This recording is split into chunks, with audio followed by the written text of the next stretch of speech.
Robotic pancreaticoduodenectomy may offer improved oncologic outcomes over open surgery, a propensity-matched single-institution study. The Whipple first garnered attention in American literature in the mid-1930s as a two-stage procedure. Subsequent alterations to the original procedure, such as the pylorus-preserving technique, dunking anastomosis, and use of novel energy devices seem to represent variations in surgeon preference rather than real progress. An avenue for potential operative progress is the use of minimally invasive techniques. The laparoscopic Whipple approach emerged in the 1990s as a viable option. However, its widespread application has been limited due to technical complexity and skill required. Robotic surgery, by comparison to laparoscopy, offers optical magnification, 3D depth perception, and augmented instrument articulation, and overall greater precision with suture targeting, allowing for shorter learning curves. Retrospective studies examining open versus robotic Whipples have demonstrated equivalent or slightly improved postoperative morbidity in the robotic cohorts. Oncologic outcomes demonstrate decreased R1 resections with robotics, equivalent lymph node harvests, and comparable mortality rates. Despite promising initial studies, there is in reality scant literature on whether a robotic Whipple operative benefits can positively affect oncologic outcomes. As such, this study seeks to evaluate the long-term oncologic effects of robotic Whipples versus open Whipples for pancreatic ductal adenocarcinoma. A retrospective review of all patients who underwent a robotic Whipple between 2008 and 2019 at a single center tertiary institution were identified. Exclusion criteria was a conversion to an open Whipple. 38 robotic cases were matched to 38 open cases. Chart abstraction was used to record the listed variables. And the cases were matched by the following parameters: age, gender, BMI, ASA classification, T-stage, N-stage, neoadjuvant, and adjuvant chemotherapy. There were no differences in baseline characteristics due to matching process. There were no significant differences in operative time found between cohorts. Robotics did trend towards decreased EBL, although this is not different. The lymph node yield was significantly higher in robotics, yielding a median of 22 versus 13 nodes. There were equivalent rates of all postoperative morbidities except for delayed gastric emptying. There was a significantly higher incidence of DGE in the open cohort of nearly 30% versus 3% in the robotic cohort. There was also a shorter length of stay in the robotic cohort by about 1.5 days. There were no differences in readmission rates and 90-day mortality. The robotic cohort did have significantly more tumors with lymphovascular invasion and perineural invasion. There was an equivalent R1 resection rate between cohorts.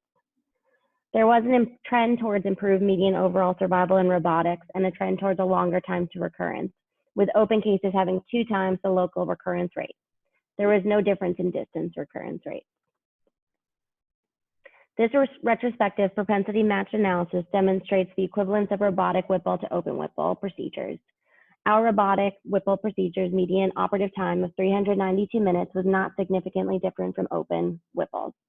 It remains on the lower end for reported Whipples, with most high volume centers citing times between 400 and 700 minutes.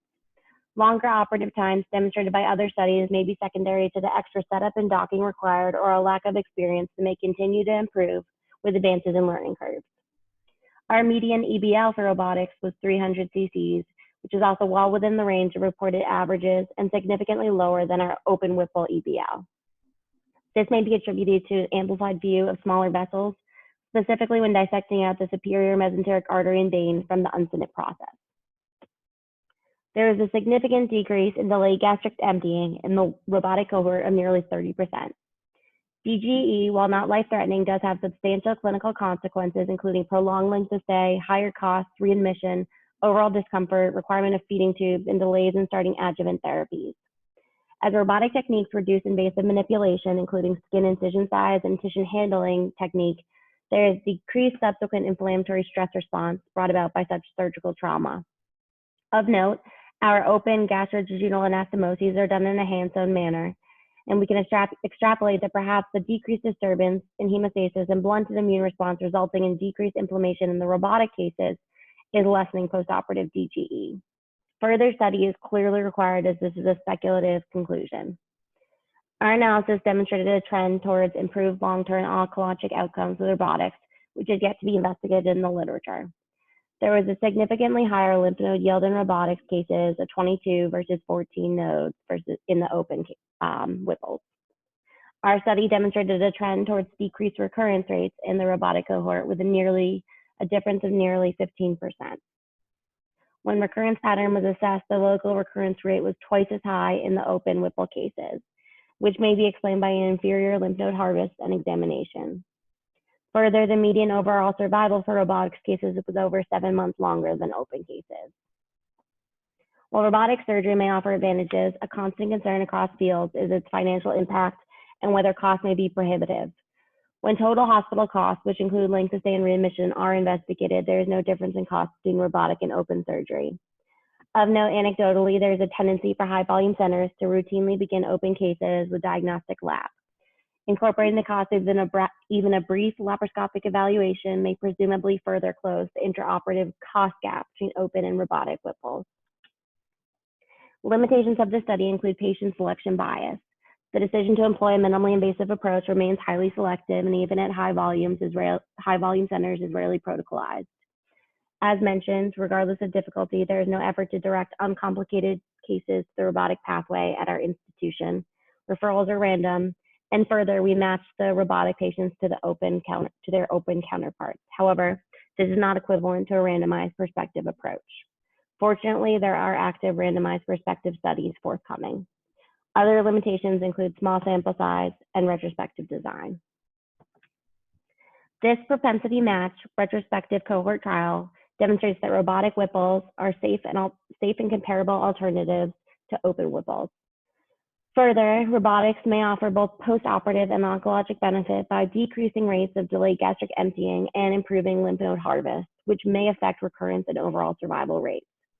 As such, robotic Whipples can be an effective addition to the armamentarium of a modern hepatobiliary surgeon. Thank you very much.